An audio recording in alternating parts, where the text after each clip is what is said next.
This is another episode of Starving Artists. And listen, man, this episode is crazy. And I really hope that you guys enjoy it.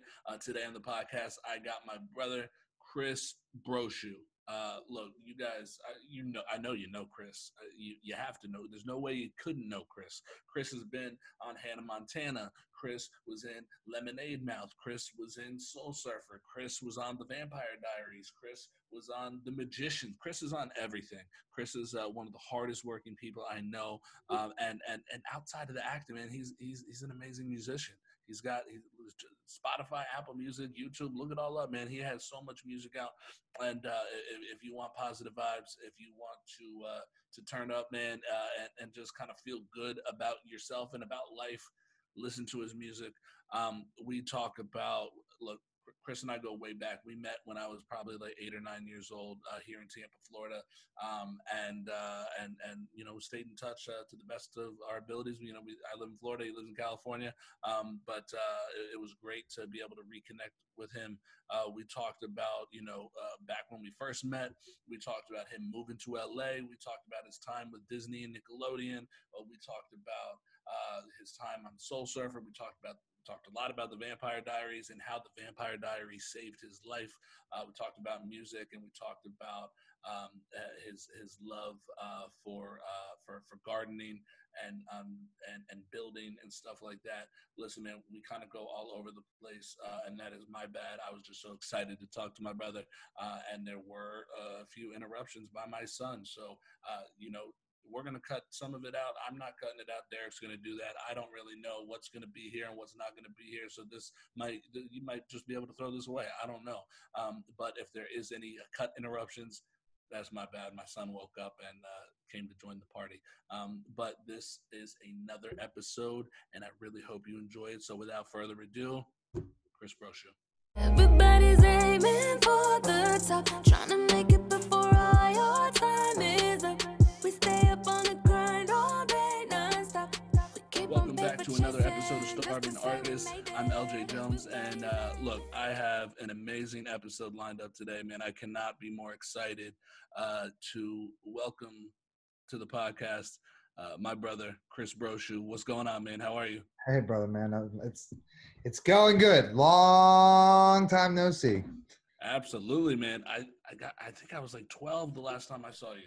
Dude, it was what would that have made me? Like, how old are you right now? I turned 24 on Saturday. Okay, so happy birthday, man. Thank you. Oh, nice. So we're 6 years apart. I'm 30. Okay. Oh, that wasn't bad. So you were, I was like 18. Yeah. Yeah, that's crazy. Time flies, man. That's 12 years ago. Yeah, absolutely, man. And I think I met you in 2006 because we were doing the classes together, and then we went to New York for the competition. That was 2006. So that's crazy. That is crazy. I mean, we've stayed in touch a little bit here and there, thanks to social media, but it's nice to see you face to face. Same, man. I just signed on. I was like, "Who? Oh my gosh, it's been that long." Yeah, I mean, I'm not that kid no more. I know. I got to send you. I found this picture the other day of you and Doug at the convention holding your trophies and stuff up. Oh, nice. You got your long surfer hair. I gotta send you that. That made me smile to see that. Dude, send it over for sure. Flashback. I know. But man, I start every one of these off asking, asking you to tell the people where you're from and what was that aha moment for you when you realized that this is what you wanted to do? So I was born in Tennessee. Lived in, and the short story, the way I say it is like my childhood was North Carolina. My teenage years were Florida, and then 17 onward has been California. And the aha moment, I think, I think there's like a couple, right? Like the aha moment to like come out to California was more like, cool, let's go on an adventure. Like that was my thought about it, and I'm just stoked on that like dream. And then, you start booking stuff, and then it's like a fun little wave. But for me, it was kind of like when I really started getting into like classes and stuff, and learning about how like what like the art form is, and like different methods, and like how serious some people take it. And Mm. it's kind of like one of those just art forms that is like endless. So you Yeah. kind of have to figure out like what your parameters are within it and how you navigate like emotionally through the world. So yeah, there was a couple different ahas, I guess. Yeah. So, well, I'm trying to remember how it went. Who was in class first? You or Doug? Doug and Okay. Kate, I Okay. believe they were in class at the same time. Okay. All right. But yeah, I was trying to remember exactly how that went. Um, but no, I remember. I don't know if it was like the day I met you. But I have like a vivid memory of you and Doug in class, and Kate just all being hysterical. Like I Dude, remember. that, you know what, that is an aha, because I remember that moment too. That was like we were Yeah. doing improv stuff, Yeah. and it was like, oh my gosh, this is like fun, and like we're having fun. Like this is Yeah. crazy. You So that's remember Steve? definitely like Yeah. that's definitely a moment, man. That's I think about that moment actually. I remember Steve having us do different scenes from like Friends and stuff like that. Also, like aside from the improv, to just try to find those comedic waves. And Yeah, yeah, I remember that. Like I always look back at that time, man. Like just falling in love with it. Like initially, it was yeah, just an exciting time as a yeah. creative. Totally. So after a while of taking those classes, you guys, your whole family moved from Tampa to LA. So what was that initial experience like, just getting there and settling in?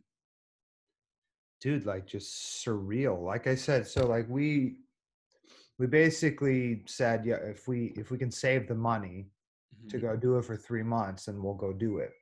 And we ended up saving up the money, so we just did it. And we got there, and it's like surreal. We're like in this little house in Reseda, California, with like 11 people in it, and just not like nobody like thought twice about it. It was just like I Yeah, said, adventure, and we were just into it. And we had a we had a manager at the time, which she was not a good manager, but it that facilitated us to come out yeah, there and actually start like navigating through the business. mm, So yeah, I guess just like surreal, man, like yeah. surreal. Yeah, I'm curious. Was that manager that wasn't a great manager? Do I know her? Was it the um, one who used to come down here?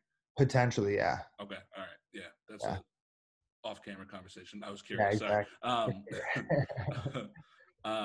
Every kid dreams of being on Nickelodeon and Disney Channel, and you had the opportunity to be on both. You were in Hannah Montana, Yeah. Lemonade Mouth, Zoe 101 on Fabulous. I remember sitting down in front of the TV watching all of those, just to be supportive of you. So, Dude, what was it like working for those corporations? crazy, because those were like some of the first, like the Zoe 101 on Fabulous. Mm-hmm. Those were like one of my, and the Hannah Montana were like one of Yeah, my first things that I ever booked, because it was Unfabulous, and what the other one? Unfabulous, and what was it, the Nickelodeon? I just said it. oh, Zoe Anyway, 101. Zoe 101. They were like Yeah, one-liners, so that yeah. was cool. I remember being very nervous about like going up, saying my one line, and Yeah, leaving. Um, Hannah Montana was like a couple different scenes, which was nice. And then Lemonade Mouth coming in when I was about 21, I think. mm-hmm. And that was just like a full-on movie that did really well on Disney. And Yeah, dude, working for that it's interesting. Like you jump into a machine, and yeah, like they're pumping stuff out. And it's yeah. like with any production though, like, everybody's got their ways of doing production, and Disney and Mm-hmm. um whatever Nickelodeon, but I think they're Viacom, or so Yeah, like the right. corporations, like how they run stuff is all very like effective and efficient. So it's really about they all kind of like feel the same, like um sometimes working with different, well, okay, with Disney and Nick, no bad Yeah, like problems or anything like that for me. right. Like I'm just grateful for all the opportunities that I got to be a part of. But it's Yeah. like it's just a wave. The relationships that are formed on set are kind of surreal. So I mean, I know you're still close with Haley Kiyoko. Like, Yeah. what were those relationship forming moments like? So for me personally, like I have a certain like ethos about set, and like I go in, I basically ask nothing of anybody, and I just make sure that I show up and I'm personable and I'm not interested in you, the actor, or the business, or the entity, or the corporation. Like I just want to be like, yo, how was your lunch? So Right. I'm there to like Yeah. connect with people and show up and do my job. And so sometimes you connect with people, and it's always good vibes because that's Yeah. what you're like putting out there. But Right. sometimes you connect and it lasts, and sometimes you just kind of see each other on different projects or whatever, like bumping in at events or Yeah. something. But yeah, Haley is just like one of the homies. Like she's just a Yeah. good human, and like we just like check in with each other every once in a while just to kind of see how we're doing. And she's, I mean, the past couple of years have been crazy for her. She's been Oh yeah. everywhere. So it was good. I saw her like last year at some point, maybe like 6 months ago or something. That was really Mhm. nice. So I yeah, always think. Sorry, I don't mean to cut you off. no, you're No, good. Sorry.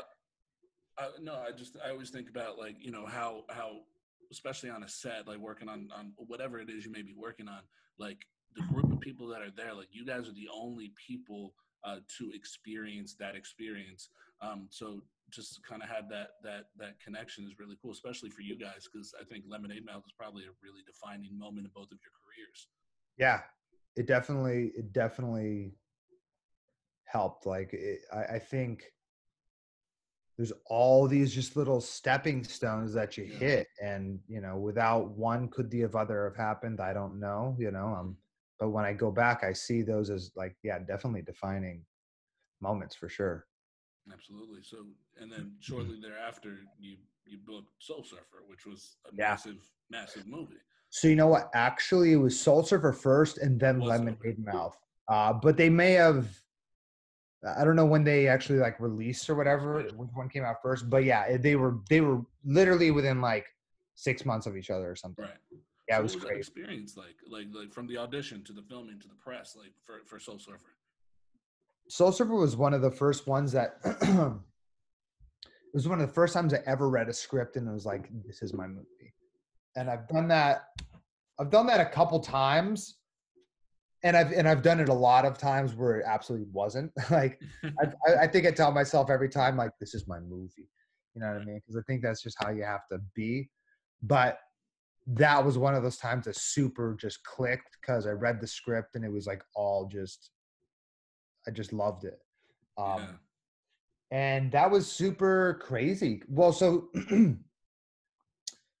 the audition process was pretty mellow. I think I only auditioned once. Um, Oh wow. and it originally started off as like a lower budget film, and then I auditioned, I got on board, and then they just started loading up the cast, like Helen Hunt, Dennis Quaid. I Yeah. was like, oh my God, I did not, this was not what I thought was happening, Right. but it was awesome. So that process, okay, so like auditioning, like went in, yeah, it was a good audition. It was like one of the first Mhm. times I think that I like I remember really, because I had to, it was like the scene in the kitchen where I'm looking for my spam. And I remember it being one of the first auditions where I actually like went to go look in like fake cupboards and shit, like really dedicated to what was going on in the scene, even though there was nothing there to play with. So I remember that being a pretty, for some reason that sticks Yeah. out to me. And then filming is just, I think it was like seven. It was probably one of the more glamorous shoots I've ever had. Just like Yeah. 7 weeks on Oahu, and we were on Beautiful. the North Shore. Yeah, we were. I mean, North Shore. We were on the West Side, and the coolest part was like we were just with the locals because the locals Mhm. were the crew. So like after set, people were surfing or people were just hanging out or whatever. So that was a lot of fun. And then the Did you press do? afterwards. Sorry, Did go you know ahead. how to? Did you know how to surf before the movie, or did you learn for the film? Yeah, I knew how to surf, but unfortunately, my character he rides bodyboard. Right. Yeah. So Timmy Hamilton actually taught me how to properly do it because he didn't want me to look like a kook on Yeah. film. So. He took me out a couple times. I got wicked burnt one day. Like my Really? back was thrashed from just boogie boarding all day one day.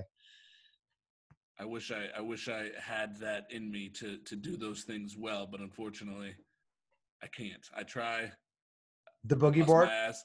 Yeah. No, I can't. Sir, I can't do nothing. My athleticism is pretty much just baseball and volleyball, and we'll leave it there. I Fair try to enough. surf. I try to do that stuff. I can't do it. What about skateboard? No, longboard. When I lived in L.A. When I was in high school, I was going for pilot season, and I picked up longboarding. That's just something that we used to Yeah, just longboard totally. around the city. That's about it. Yeah, fair. Well, that the reason I say is because you could probably like I feel like if you have the balance to be on a skateboard, you can do surfing. It's just about getting the right board and the right wave, like Okay, finding the right spot and with the right like buoyancy. maybe I should give it a try again because it's been like I think the last time I got on a board was like I was 18 or something like that. Yeah. Well, when you're back out here and hit the waves. I have to Santa Monica, beautiful. Yep. But the press, what was the press like? So on set, pretty mellow. Do different interviews and whatnot. So that's always just like talking about the movie and talking about the film, and Yeah. that's just when you're in it, it's all fresh and you can speak about it. The hardest thing about me for press is when you're doing press like a year or two after the project, Mm-hmm. and then you gotta like, for me at least, I gotta go back and kind of get back into that mentality because I'm really good at like once I'm done with a project, like I'm done with the project, and that's Yeah. it doesn't have any more like space in my mind. And then Yeah. I can go back and kind of recall. But yeah, the press for that was painless. And then we had a nice premiere, I believe, at the ArcLight Oh wow. in Hollywood, Yeah. and yeah, just good vibes, good movie, good family movie. But working with working with Dennis Quaid and Helen Hunt is insane. Yeah, Like they're just massive movie stars. How was it working with them? I'm sure they're beautiful people. dude, it was amazing. Like Yeah. Helen Hunt, super like zen, Mm-hmm. um, and just super sweet. She was very kind to me. Um, Dennis Quaid as well. Like we'd all go out like surfing, and yeah, I went up to him at like a at a club one time, not a Yeah. club, but like a bar that had a band playing. I was like, I played your son. And he's like, oh. I was like, okay, I'll see you later. No recollection. Anyway, That's it amazing. was. I Yeah. just, I'm a person that like, if I can, yeah, I'll go Yeah. say hi again because like, Yeah. I feel like you'd remember me, but at the same time, I'm not gonna, sit there for Yeah. 5 minutes and recall the past with you because you Yeah. probably No, but don't want to. yeah, I'm sure it was probably crazy busy in there too, and it probably like he's like, oh shit, I would have liked to have spoken to Totally. him, but no, Yeah, they were great. They were like I said, no complaints, no complaints. so. I a lot of people know you as Luke from the Vampire Diaries, Hmm. which was a massive hit. Now, let me tell you my experience with the Vampire Diaries. I had never watched it, and then when the news came out that you booked it, was that season 6? Yeah, I think it was like 5? it was either 5 and 6 or 6 and 7. I think it was 5 and 6. 5 and 6. Okay, so I Yeah. I had, I had I had never seen it before, and anytime anybody I know books something, I always want to just tune in to be supportive and just Totally. truly just I'm always excited for the people that the people that I know to I love to see people that I know win, Heck yeah, heck and yeah. and so I remember the news came out and I was like, okay, well, I don't want to just tune in season 5 and not know what the fuck is going on. So it was on Netflix. I went and I binged the show, and I'm like, oh, okay, no, this is a really good show. And so by the time season 5 had aired, I was invested in everything and everybody, every character. So what was that like, man? What was that experience like for you? Yeah, it was another one of those just again surreal moments, man. Like it Mm-hmm. was I think it was I think I think I shot most of that in 2015.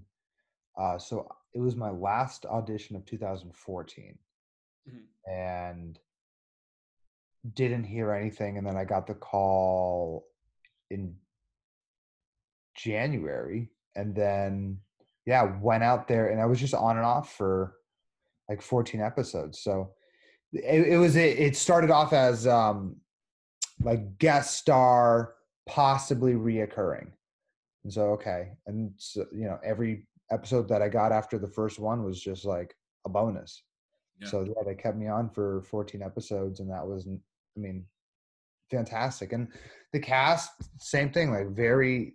It's interesting jumping into. I knew jumping into like a series after 5 seasons, like it's a family and it's its own little ecosystem. So Mm-hmm. again, I kind of just did what I did. Like I was always prepared, and I was always just trying to like connect Yeah. and say hi. So it was again another one of those like surreal things. It's one of those. Vampire Diaries is one of those um, things that happened in my life that really made me. I believe that the universe is like looking out. Yeah. Like when things need to come through, they come through, and that show for me was just a huge. I don't know. It like solidified that for me. And with that show going on to do the originals and legacies, and especially in that world, I'm holding on hope that you'll show up in Dude, legacies. me too, man. I want that. They brought Joe back. I'm like, Yeah. yo, come on, but like a Flash, you know what I mean? Like I could Yeah. be their subconscious. I'm the bloodline for gosh sakes. They brought Kai back in season 2, man.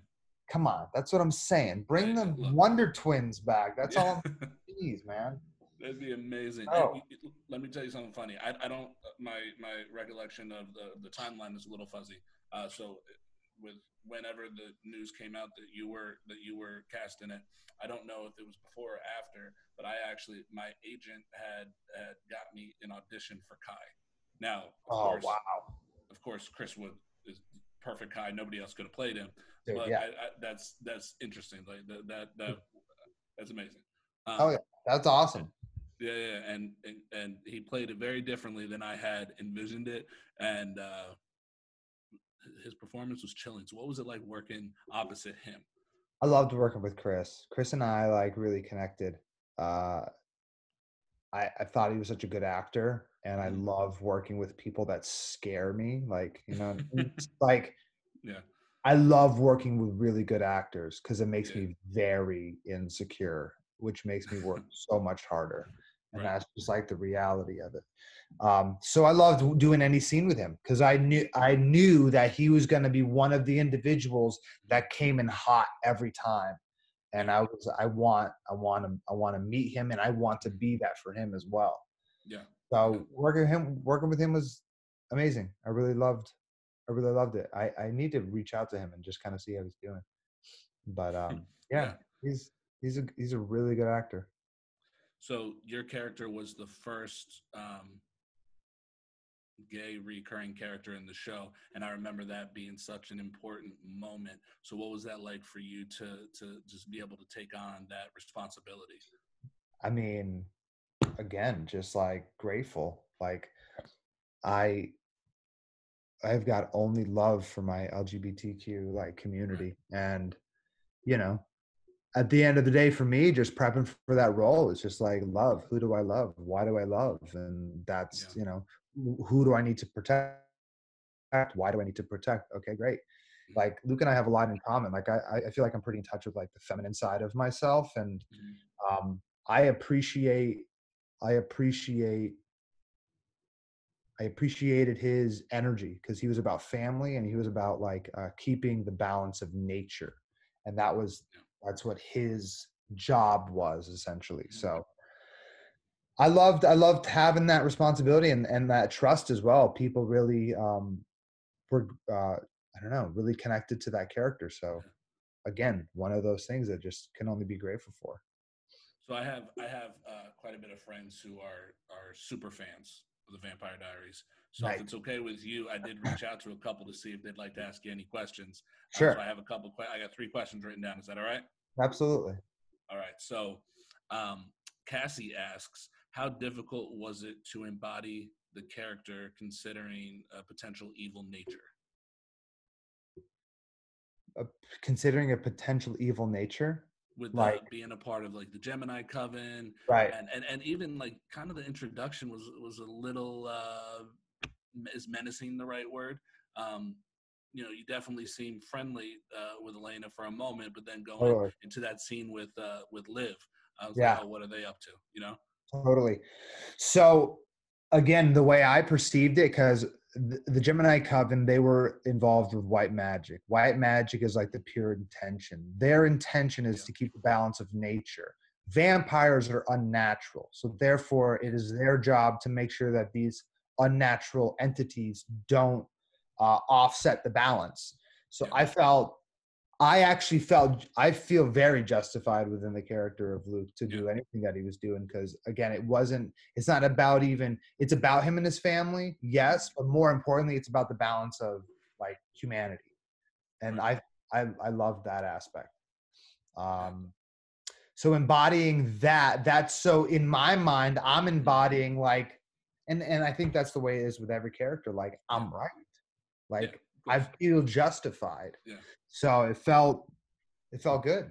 And then yeah, at the end of the day, he sacrifices himself for the family. Like what? yeah, He goes out in a freaking suit, like yeah. sick. It's an Like how else amazing are you act. gonna, with honor in a suit? Awesome. Let's do it. And I think about I don't know. Have you ever seen Honey Boy, the Shia LaBeouf movie, the new one? Oh, you know what? I have not seen that yet. It's amazing, but I ask because something you said just made me think of something Shia said, because he plays his father in the movie, Yeah, and they didn't have a good relationship, and he said playing that character, you can't go in just this is a bad guy. You have to go in and you have to totally. try to understand the intricacies of that person and why they are that person, and Yeah, it helped him kind of repair that relationship with his father, because he understood him. So yeah, it made me think of that when you were talking about the Luke being justified in all that he totally. did and believed. So yeah, Absolutely. That's the coolest part about acting. It's like the funny part about being an actor is like the stereotypical kind of like narcissism. mm. But if you're a good actor, you're like you're tapping into empathy because you Right, want to know about these people, and about why people do what they do. I mean, yeah, and again, these are fictitious characters, yeah, but alas, this is the art form. So. yeah. So Lisa asks, who did you have the most fun with working on set? A Um, lot of people to choose from. yeah, totally. I mean, it's either between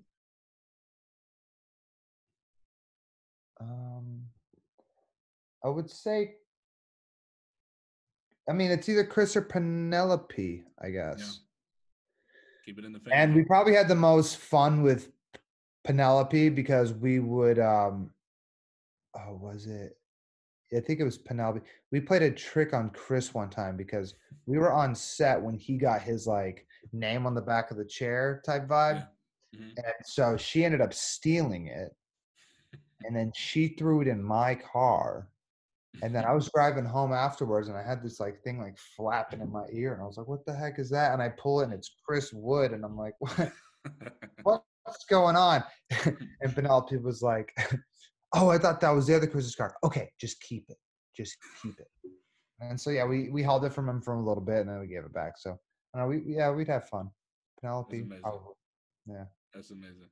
And now Ryan asked, what was your all-time favorite scene to film as Luke? he, he um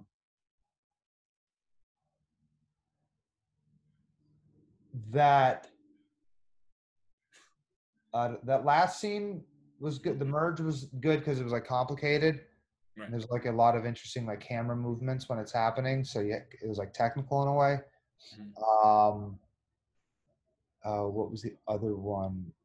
The car, like stopping the car. Yeah. That was a lot of fun. And then I think like the scene right before as I'm leaving Liv, like to go fight Kai or to go meet up with Kai. Um, that scene felt really good when it happened. Yeah. I remember watching it and being like, okay, I think that translated. So I would say those.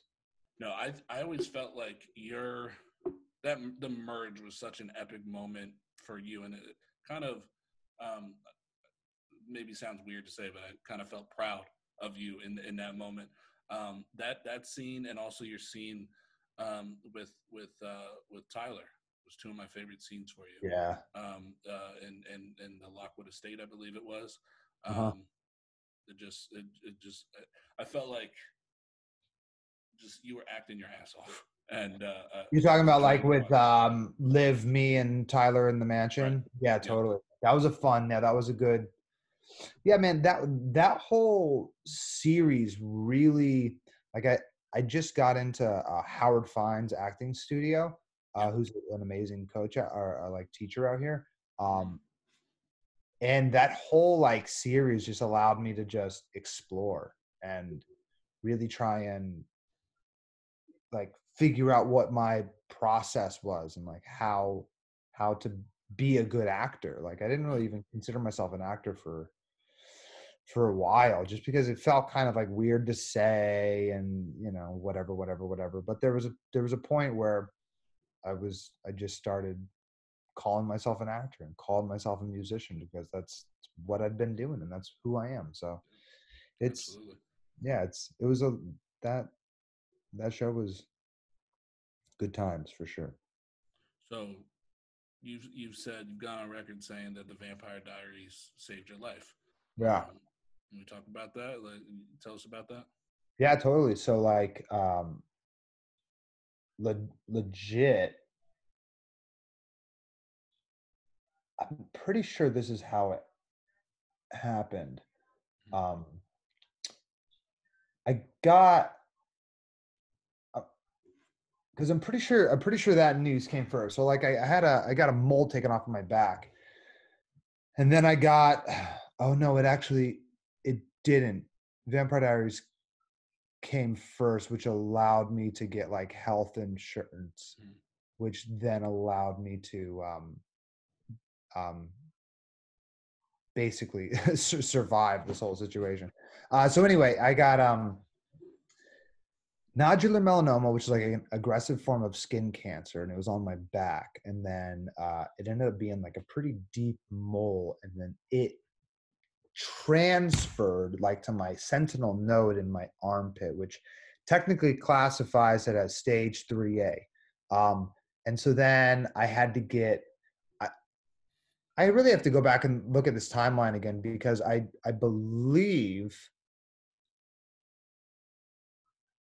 believe I remember. No, it must have been season 6 or something. But I had the surgery, flew out. When I landed, got the call that I needed like another surgery. So I was like, ugh. And then I did whatever the shoot was. There was a couple of times where it was like Elena, and then there was one where Tyler chokes me, and that whole scene, nobody knew it, but I had like a tube in my armpit, like going Yeah. down to like this little like uh kind of pocket that was keeping the bodily fluid not to get gnarly, but that's just what was occurring. Right. I couldn't lift my arm up uh like past this. And so anyway, like life came at me full force and was like, yo, you gotta you're gonna get a lot of medical bills and this is gonna be weird. And it got kind of depressing for a moment. Mhm. But then Vampire Diaries came through, and like basically a majority of all of my hospital bills were taken care of because I was on a show and I was just like making money at that time. Yeah. Uh, and have like if I didn't have Vampire Diaries, man, I don't even know what would have occurred. Um, so it was a cool. I mean, it's a cool time now. Then it was like, it's a mind melter, if you will. Yeah. But I would not freaking change it for the world, because that's like, that ain't just who I am. So I'm always looking at like, all right, what is this teaching me? Oh, okay, I need to be more healthy. Oh, okay, there's like things that I put in my body. Oh, I didn't know that this was actually beneficial for your body.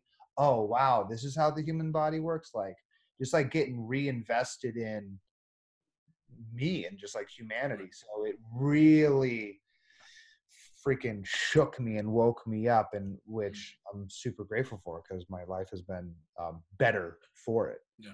So yeah, but if I didn't have Vampire Diaries, I don't know, man. Who knows? Yeah. Who knows You've what always happened? been you've always been like a really spiritual person, and at least from the outside, seems like you're a very positive person as well. Yeah. And that's always been it's always been something. Anytime I see it live on Instagram or anything like that, it's always kind of inspiring to me, to just try to have a good outlook on anything, and try to find the positive in the negative. So yeah, I've got demons that are like screaming in my head, but Yeah. it's uh during that time as well, like going through all of that, like I really just dove into books about the universe and Einstein, and like, what do people think this place is like? And everywhere I looked, everybody was like, we have no idea. We think maybe this, and here are some theories. And that shit inspires me, man, because Yeah. it's like, yo, the answer is for you to figure out. Yeah. And turns out you're probably not going to figure it out. So here's my perspective. It's either like a beautiful mystery, or like it's a beautiful happenstance, or it's like some beautiful intentional design and there's like meaning and everything. Cool. I'm just going to go with that because that serves me, you know? Yeah. Getting kind of like nihilistic and not really believing anything and everything is pointless. It's like, sure, it may be, but is that helping you now? you Yeah. know so Right. it just doesn't. I definitely have the negative aspects of my being. I just simply, I try to not let those voices be the loudest. I have a little bit of a rule where once I find myself like getting negative in my head, like I force myself to go the opposite direction, Yeah. because there's a voice in your head that wants there's a voice in your head that wants you dead. And then there's another voice that, Yeah. is the complete opposite of that, wants you to be fully alive. And Yeah. man, that's the ebb and the flow. Like, you're going through Yeah. that all day. There's this one quote, I forget. I think it's, oh man, if this is wrong, it might be wrong. If Viktor Frankl, it's a man's search for meaning. I think that was the book. Man's search for meaning. Anyway, and I'm gonna butcher the quote as well, but this is what it is. The line of good and evil. I guess the summary is, the line of good and evil runs through every heart, basically. Okay. Like, Yeah. that positive and the negative, heaven and hell is within every single human being. It's like, just try and manage your hell enough so that a little bit of heaven can like Yeah. Yeah. make room for a little bit of heaven. So I like that. Yeah. that's it. Like, I fail sometimes on that, and sometimes I'm good on it. But We all do. Yeah. yeah, Some people don't like to talk about it, or feel some type of way, and maybe that's I don't know, toxic masculinity or something like that. But I'm never afraid to say that I go to therapy, and it's been a beautiful thing for me. And I think it's finding those things that kind of help you get through those moments and help you find the positive in the negative. And I know for me, like, journaling is one of those things that's been very helpful, and just trying to just this sounds. Are you familiar with Dear Evan Hansen, the Broadway show? Uh-uh. So What is it? there's Dear Evan Hansen. Okay. Oh, dear Evan Hansen. Okay. So I definitely recommend it. I saw it on when it was on tour. It's so emotional and heartbreaking and funny and all that. But essentially, it's this kid who's depressed and he's contemplating suicide and all that. And his therapist has him basically write Dear Evan Hansen letters every single morning. It's like, Dear Evan Hansen, today's going to be a good day, and here's why, type thing. Mm-hmm. And I recently, maybe like 2 months ago, I was in therapy, and my therapist recommended. He's like, hey, why don't you start your day off, right? Dear LJ Jones, like, today's gonna be a good day, and here's why. And it kind of just made me laugh because it brought me right to that show. But that's something that has helped me. Yeah. And I like that we're talking about this because sometimes these things always turn into some type of a therapy session, which everybody needs those. So Yeah. no, it's cool. But no, man, like you said that you didn't really let many people in on that time of your life, the medical stuff. Yeah. Yeah. It was like I let some friends in, and but yeah, for me it was kind of like trying to keep it low because of like a couple people told me like just keep it to yourself, like don't put it out into the industry or anything, because then like there's like liability and all this stuff that may pop up and blah blah blah blah blah. And to an extent, like I hear that, but there's also a point of me that's like after 5 years and like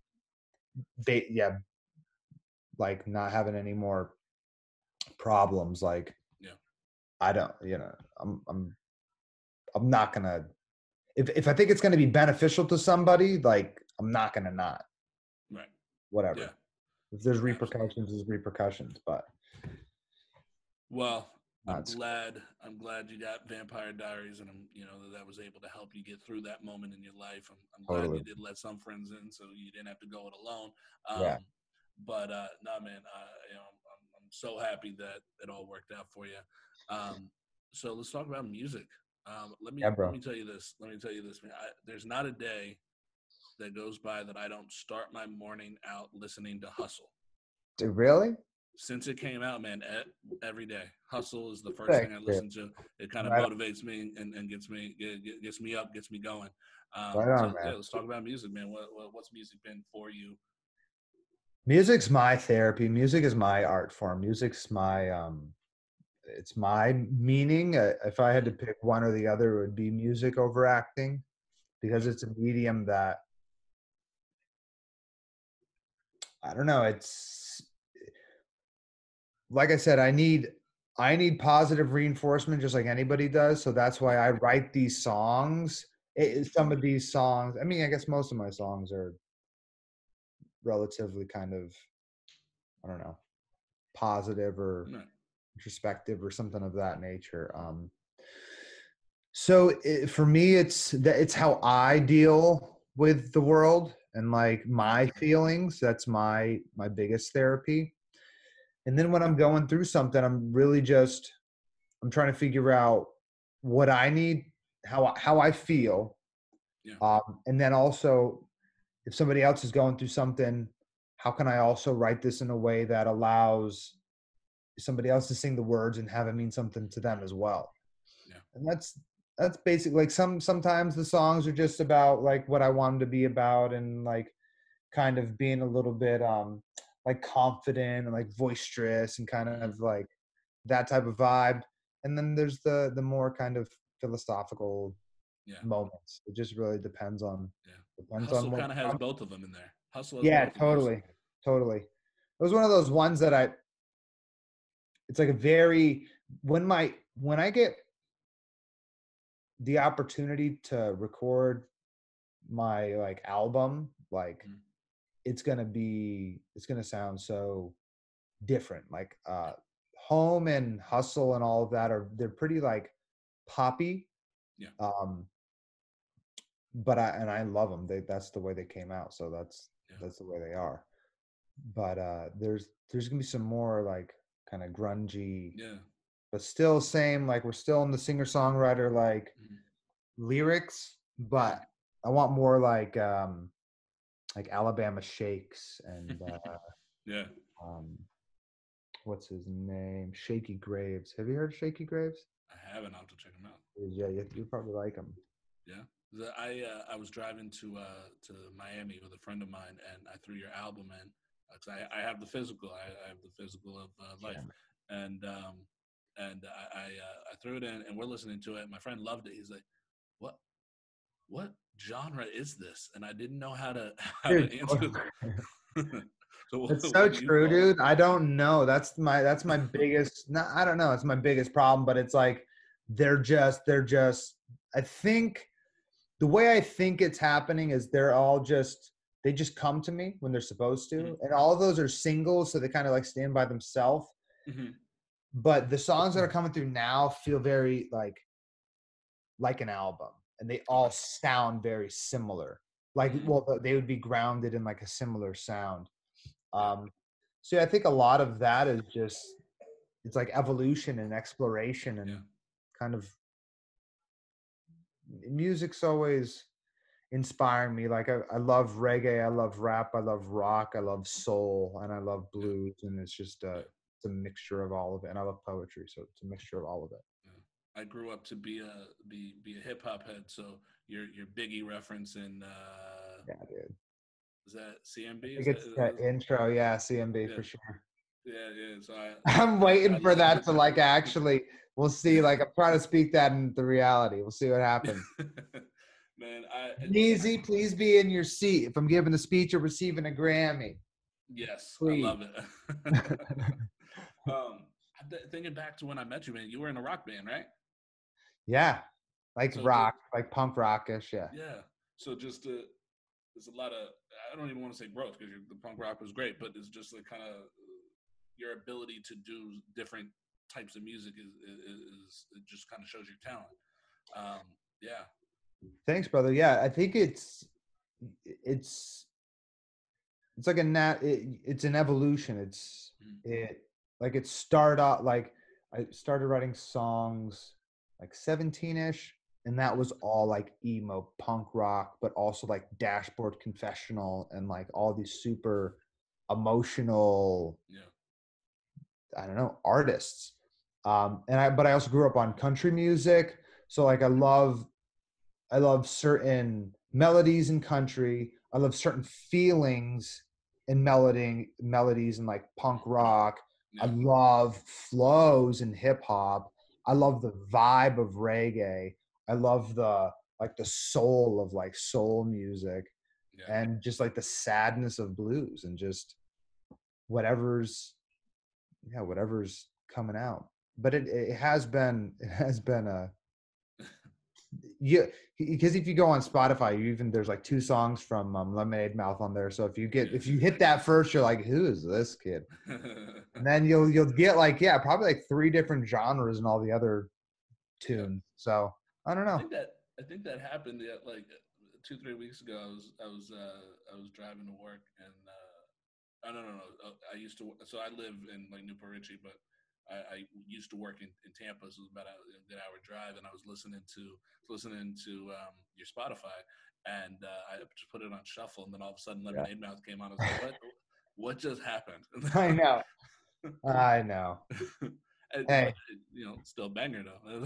hey, it's still I still got a little bit of a percentage of that. I haven't seen checks from that in a while though, so I don't know if You they know still. what came up on my like a recommended video on YouTube. My son was watching YouTube. And recommended was the song you did. It was a music video. Was it with Adam Hicks? The Yeah, rap song. burning up totally. Yeah. And Yeah. I made him play. He's like, oh, it was the son that came over. He's like, what? Because he's watching whatever he's watching from Disney, Yeah. and he enjoys hip hop too, which is interesting for a 5-year-old. But he's like, oh, I like this. Yeah, they get it. Yeah, The little ones um, are about the waves, man. They love dance. absolutely. A friend of mine started this.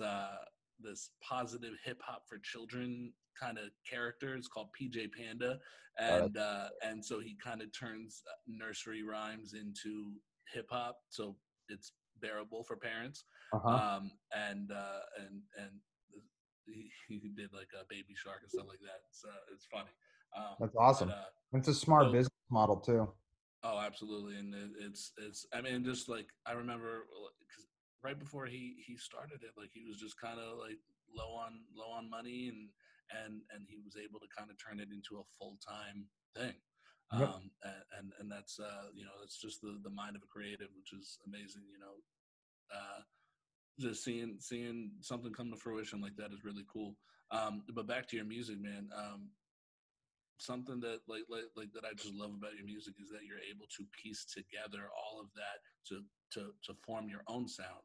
Because I think a lot of musicians kind of struggle trying to sound like whatever's popular, Yeah. and that's what I love about your music is that that's not what you're doing. You're doing whatever you want to do, whatever sounds good to you, and it's like basically whoever gravitates to it, and it'll impact them in whatever way it does, and that's amazing. Yeah. Thanks, brother. Yeah. I've Mm. like it definitely started out like if you look at the song Life is Good, Yep. like that was I wrote that when I was listening to Jason Mraz, and it's Okay. very I think it's very apparent if I would have told you that.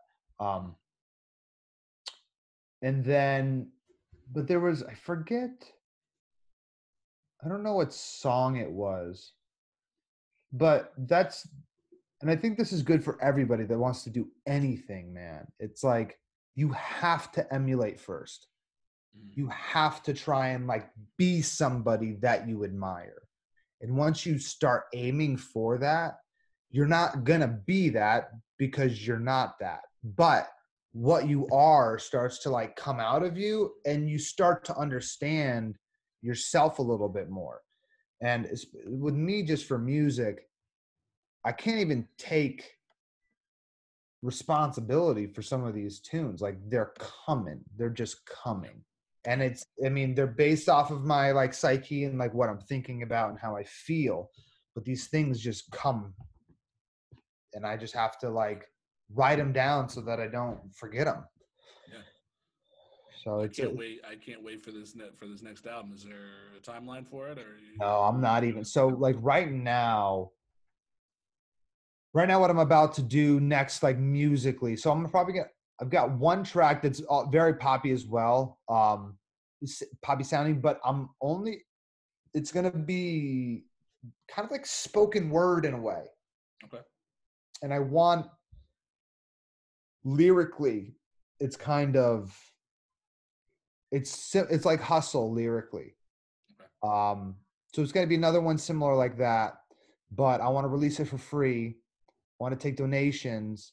And I talk about it in the song. Like I'm gonna keep 10% and I'm gonna take the 90% and we're gonna go do something like good with it. We're gonna go figure out Yeah, what it is. And I that's tell amazing. people like I did the math. If I made a trillion that way, Hmm. if I use that business model, we could end world hunger. You know what I mean? Yeah. We made a million that way. One of the lyrics is if I made a million my way, I would break bad like Jesse Pinkman and start throwing stacks into your driveway. That's amazing. I So, love that. so like that, but that's about. Yeah. I wanna release that and start something called movement music, and where it's like that. Yeah, artists donate songs, and like you'll keep Mhm. 10% of the proceeds of the profit, and like give the rest away. That's And you got your tax write-off for the year as well. Like you can, your accountant will be happy, Mhm. but more importantly, like the world's better. So right. win-win. And especially in times like this, like I mean, I work at a hospital full time, so I'm lucky enough to still be working. Totally. Um, but I mean, even my friend Alicia, she lives in LA. She works for Ellen, and she's a production assistant. and so they were lucky enough to still be getting paid. But I think we all know people in the restaurant industry who were laid off, bartenders, whatever it may be. So there's definitely been a couple bartender friends of mine that I've tried to slide some money to and help out in whatever little way that I'm able to. Yeah. So I think what you're doing is not only admirable, but it's inspirational. So I think that's incredible. And man, I appreciate it. I think that's during this time, that's my like goal. Like, Yeah. I'm not about identity politics. I'm not about breaking anybody down to colors. I'm not about breaking people down from where they're from. I'm about like humanity, Yeah. and then we work from there. Yeah. I don't need to know like who you love, why you love them, who you identify, why you identify. It don't matter to me. I love you. What's your name? That's it. Yeah. Just Yeah. tell me your name. Pleasure to Right. meet you. Be well. Absolutely. Yeah. Yeah. So anything we can kind of try and do during this time to like create and also like compassionate capitalism. Like, I want that to be sexy. Because, dude, everybody knows money doesn't make you happy, but what makes you happy is having enough money so your bills are paid. Yeah. So once that's taken care of, like, Yeah. dude, mansions and all that jazz, it's like, is it necessary? Yeah. Not for happiness. You seem very happy with your with your garden. Yeah. Yeah. My mini garden. It's my little experiment. Yeah. Yeah. When all this hit the fan, go ahead. I was going to say, what got you into it? So what got me into it? So I had a garden growing up. My dad planted a garden. I made a garden at the second house that we lived in California. And then when I moved in with my wife, there was one summer where I was like, "Oh, can I make a little garden box?" She was like, "Sure." And then I did it, and it was rubbish because I went and bought the plants from Home Depot. Everything died. It baked. They were just like, it didn't work. And she was like, "You can't make a garden." I was like, "No, I can. No, I can't." So the next year, yeah, exactly. It's like, no, I'm better than this. I know I am. And so then, yeah, the next year, just really, and every year since then, just I love that idea, and especially, I mean, right now it's like I said, it's kind of for me an experiment. Like when all this went down, I went and got like seeds and whatnot, and I've got like a good little kind of like stockpile that I gave some to my family. I've got a little going on here. I'm like doing little starters for friends. Like I said, just trying to get grounded back into food and like nature. So it's been a fun little experiment. Like I'm growing peanuts, I'm growing potatoes and garlic and lettuce, and I just started like watermelon and peppers, and so we'll just see kind of what happens. Keeps you at the grocery store. Keeps you at the What? grocery store. Yeah. Keeps you right. Yeah, that's Exactly. kind of scary. Kind of scary right now. But no, that's yeah. I got my video. beans and rice. You got your beans and rice? Mm-hmm. Okay, good. Seeing your video, I live in an apartment. I kind of want to start one right outside the window. Like I watch your stories, whenever you post them, and I'm like, oh, that kind of seems like fun, relaxing. Dude, Plus, it's the best, you can benefit from it. Yep. And if you just find a nice window that gets a good amount of sun, and lettuce is pretty easy, especially if it's inside, then little bugs aren't eating it and stuff. So that's awesome. Mm-hmm. Herbs inside be pretty good. That's pretty useful. I think herbs would be a great one actually for you to do in the window. Yeah. Okay. That'd probably be nice. Because it's like a little bit of like a more long-term, like you use it more frequently. Like you have to, with lettuce, like it's either like a full harvest or you like plant them every like month or something. So you kind of like keep grabbing greens. But yeah, do a little nice little like window box. My apartment gets like really, really nice sun. Like that was like, when I was looking at it, I was like, oh, it's bright in here. So I have to that's awesome. Give it a try. I take all your tips that you post. One thing I love that you do is like your handyman stuff on YouTube. Oh, right on.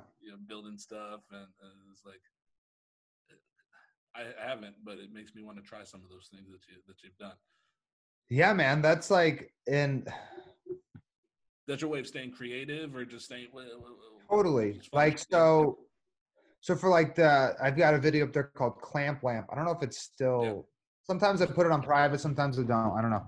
I remember seeing But it. I don't know if it's up there now.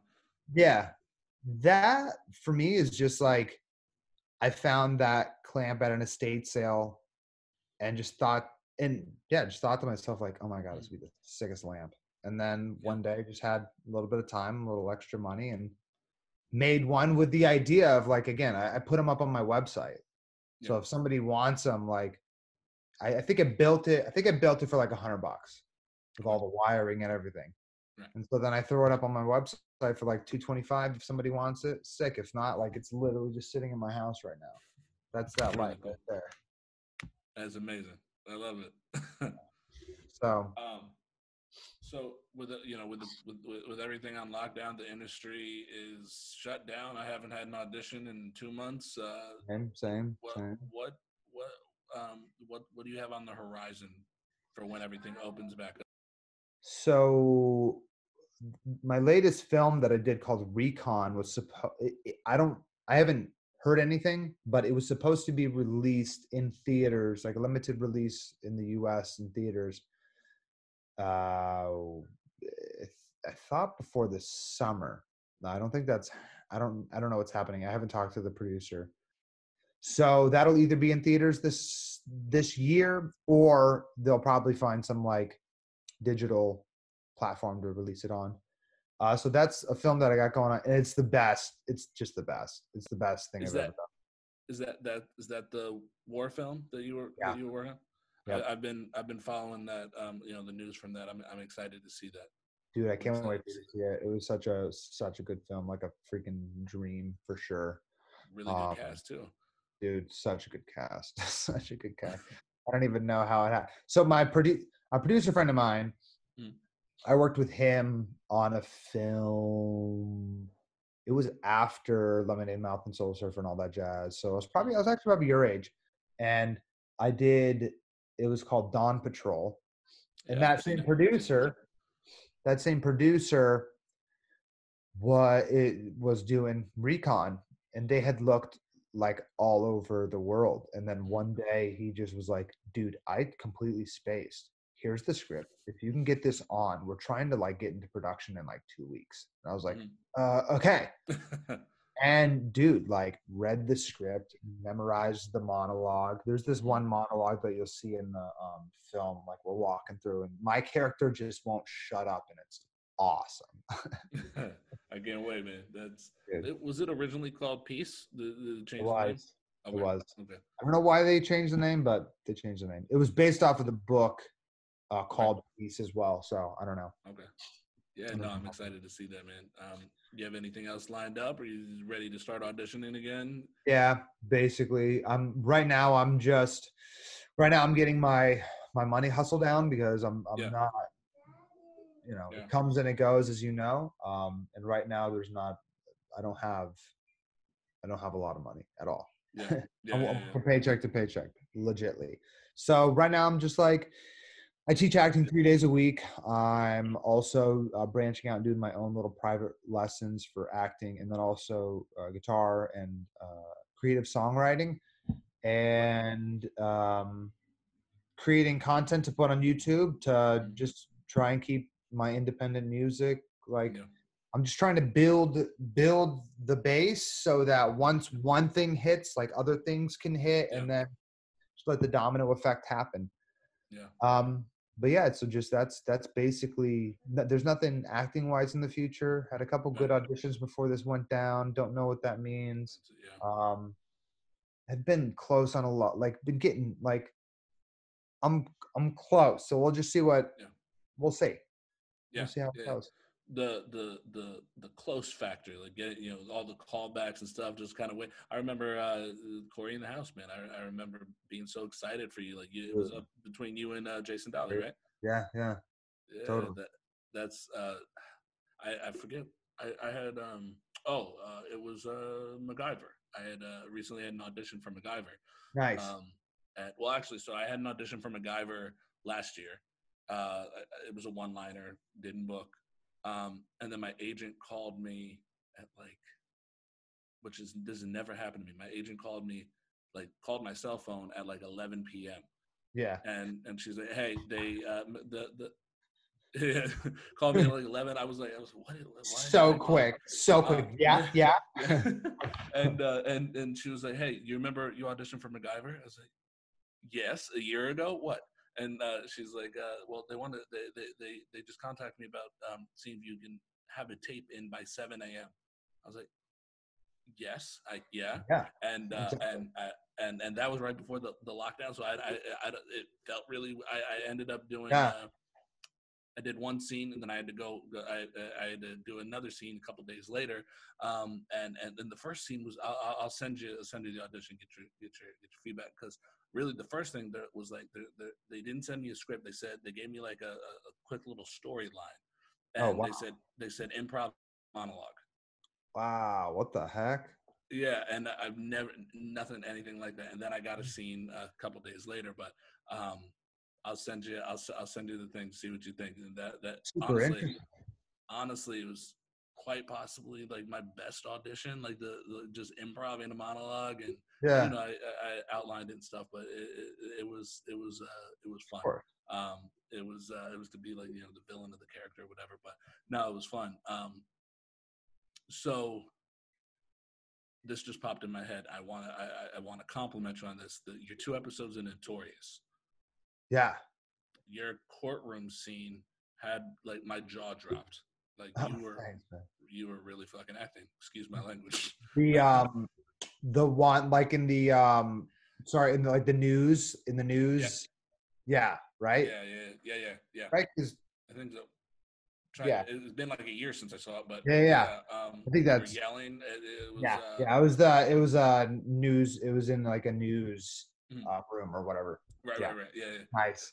Yeah, man. That was again for me.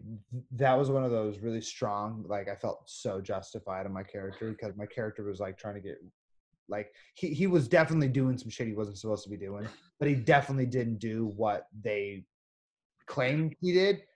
And so that was a lot of fun for me, fighting against somebody who thinks they legally have control over me, and just fighting for that, which was a lot of fun. I remember doing that. That was one of those callbacks that I did, and the director was just stoked. He was like, oh, he was this what do you say? He's like, oh, you killed it, baby boy. And I was like, all right, right on, man. Thank you. Appreciate that. You knew right then, right? You knew that you had it. Or you hoped it. I definitely felt leaving, I left feeling good. But man, you never know. I've left feeling good a lot of times. Mm-hmm. Just oh! In your car, just that's what I'm talking about. Yeah. I have those moments for sure. I've noticed, for me at least, when and it's weird, it's I feel like when I bomb a audition, it seems that's when I get it. I don't know. Totally. I don't know why. Most recently, I did a Publix commercial.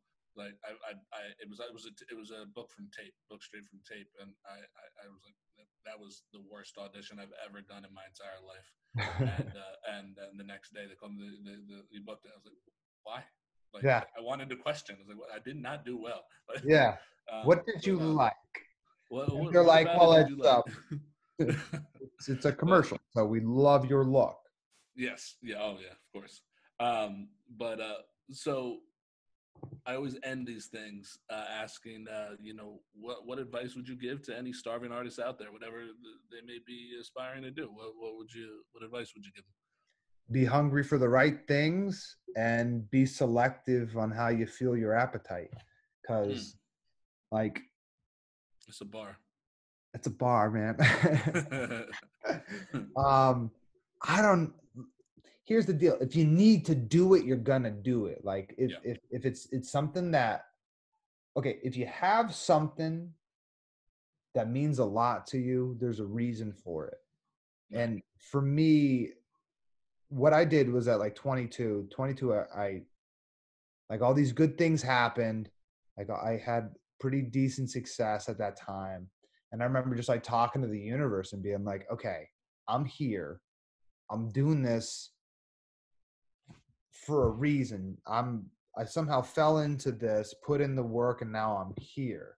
So if we can, I guess what I'm getting at is like I try and set like my intention of why I'm trying to do this thing. And like what I was telling with you is like my goal is like I want to make all the money but die without any of it. Like I want to come through, I want to do art, I want to do it to the best of my ability. I want to make a lot of money and I want to give away a lot of money. Like I just want to I want to come through on this realm, have a heck of a lot of fun, leave it better than I found it. So if you can anchor what you want to do in a deep, and this is the same with like acting, if you can anchor what you want to do with a deep enough why, like nobody can stop you, man. Like, and think about it. What's the worst thing people say is no. Like, no. Did that hurt? No. Like, sure, you know, it sucks for a little bit because you, as an artist or as anybody that's trying to pursue anything, like you have to be vulnerable. That's part of it. Some people don't want your vulnerability. That's not really on them. But there's somebody that wants that, and there's a market for that. So just like go for what inspires you, you know. And for me, it's acting, and first and foremost is music, and secondly, it's acting.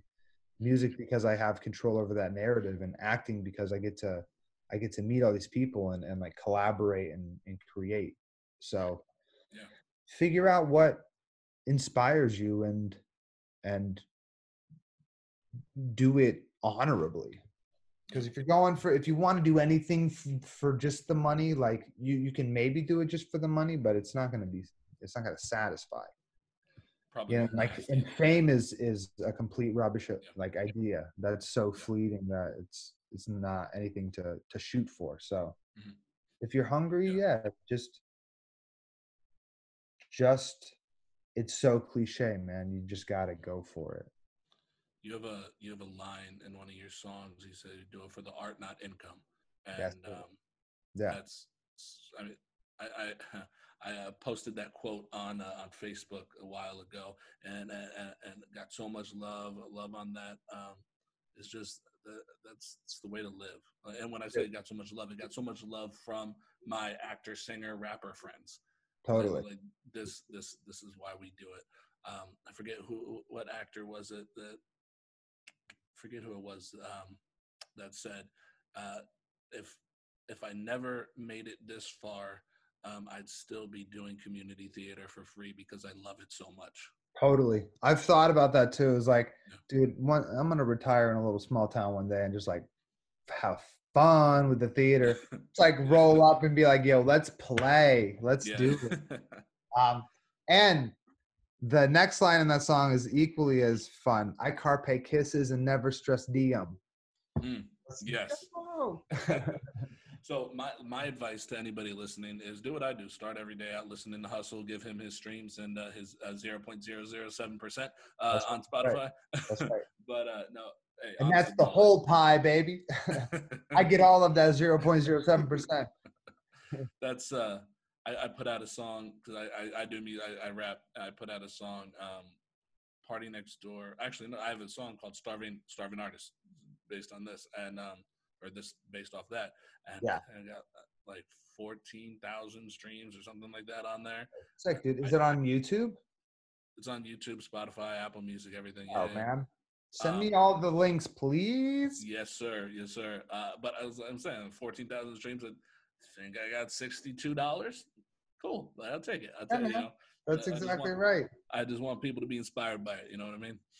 That's it. And you're like, again, if you're doing it independently, it's like you just put it out, and eventually 1 out of 100 hits.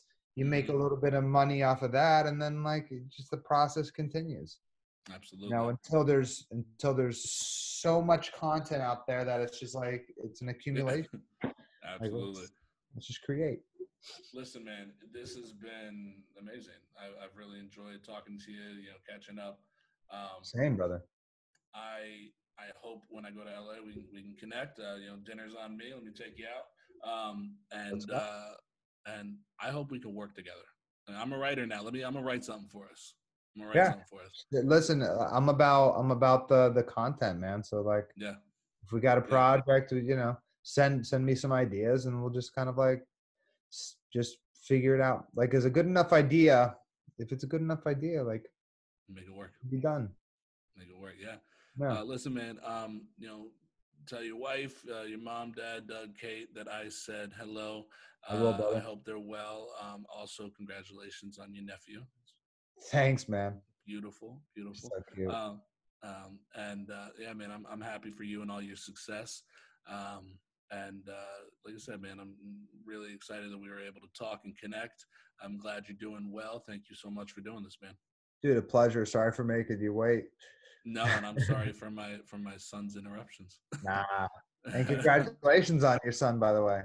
Thank you, man. Thank you. I didn't realize, man. That's awesome. I got 3, man. I had 3 sons. Wow. Yeah. Damn. He's about to turn 5, and then I have a 2-year-old and a 1-year-old. Wow, man. Oh my goodness.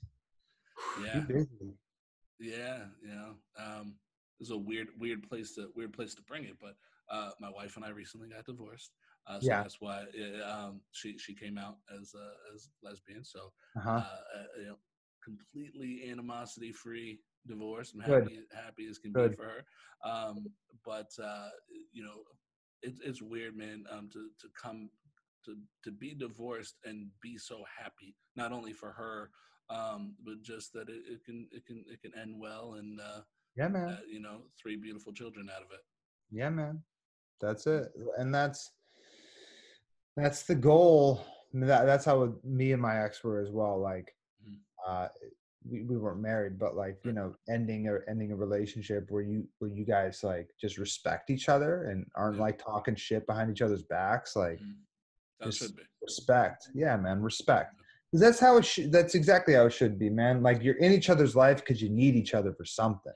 And if you don't respect that fact, that I can understand how people get like completely bitter and like all that jazz. But dude, I'm happy that has been the process for you.